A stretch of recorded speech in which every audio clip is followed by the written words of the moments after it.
Hello, BookTube. I'm here with a bit of an announcement. I wasn't. I'm trying not to take part in too many, at least officially, in any, or at least as co-host of too many events in the coming year, because I do know that my health goes up and down all the time. So, I don't know what's happening on some ways from day to day. So I felt bad about doing things this year and having to bail out halfway through, or not even start this. But there are a number of projects that I'm going to join in softly, I guess, as silently.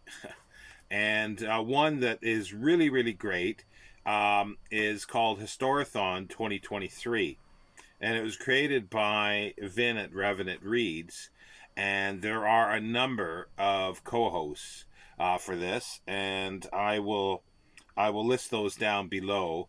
But what it is um, reading um, history, and throughout the year 2023, and I think it's something that they're going to carry on. And history's has always been a dear part to me, to my heart, and uh, it's just since I had my heart attack and COVID and long COVID, I've gotten away from reading history. But I wanted to do some stuff in 2023, and I wanted to get back into reading African history. Either rereading a couple things, or reading new books that I haven't read on the subject. Now, it's so I thought, well, why not combine this, or at least try to? And it's very easygoing, this reading event, because it's split up into quarters. January to March is, say, basically prehistory up to 500 AD. And then April and June is 500 AD to 1500. And then July to September is 1500 to 1820. And then October to December is 1820 to present. Now, and it's just, what you do is you just read a work of history, or as many as you want, set in those periods. So I figure, well, I'm going to be, or at least attempting to read some African history, so I can easily sort of structure it for this. So I'm here to say that I'm going to take part in this as much as I can.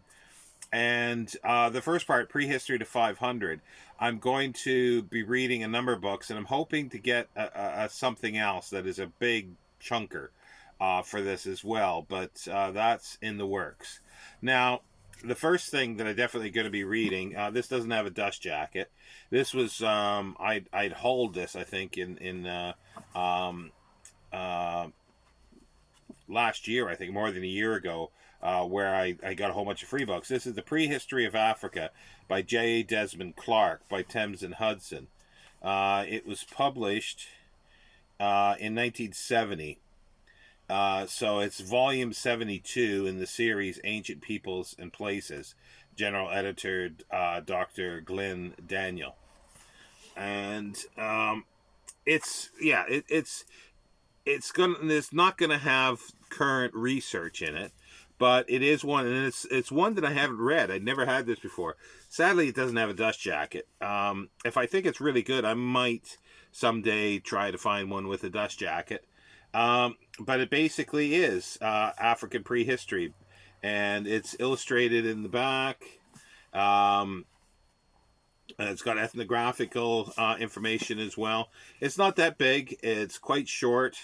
It's like 250 pages of text, and some notes and so forth. Less than that, actually. It's like 200. It's just over 200 pages of text and then notes. Now, that's J. Desmond Clark, and he did. There's a Pelican. I do have a Pelican paperback that he did as well. It might be the same book, but I have to find that to compare. If it's not, then I'll be reading that as well, because I was looking for that first of all, and then I remembered this one and dug it out. But there was one that I bought in 2020 that I never got around to reading yet. It's an author, an African historian that I really like, is from Basil Davidson, and this is Africa History. And this is a revised, expanded version. It comes right up to basically the present.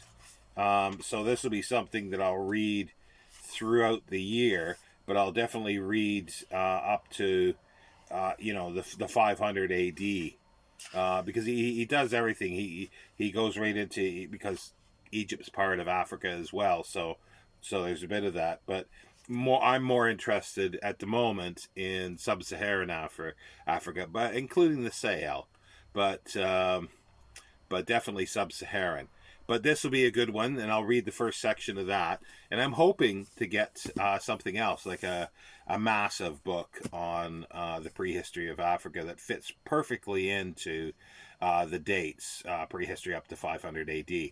But I may not get that anytime soon. But anyway, and throughout the whole year, I'll be reading African history. For the most part, after this, as it gets into um, more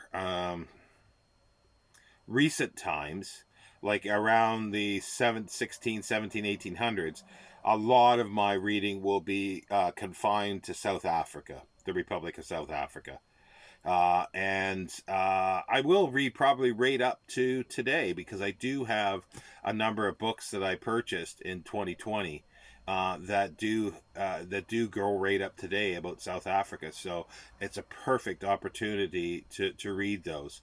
But yeah, my Historathon 2023 will be Africa. And I'll leave all the links below to the to Vin, the originator of this readathon or Historathon, and all the other co-hosts.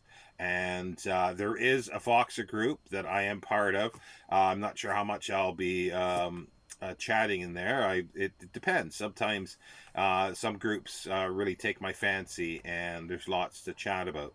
And if you are interested, then let one of the organizers know. Let Vin know, or any of the other co-hosts, and they'll add you to this. But do try some history if it's something that you haven't tried before. As I say, I'm going about it quite slowly, and I'd like the idea that it's in 3 months chunks. Um, Throughout the year. So that gives me time to do things and read slowly with everything else. And and fitting in illnesses as and when.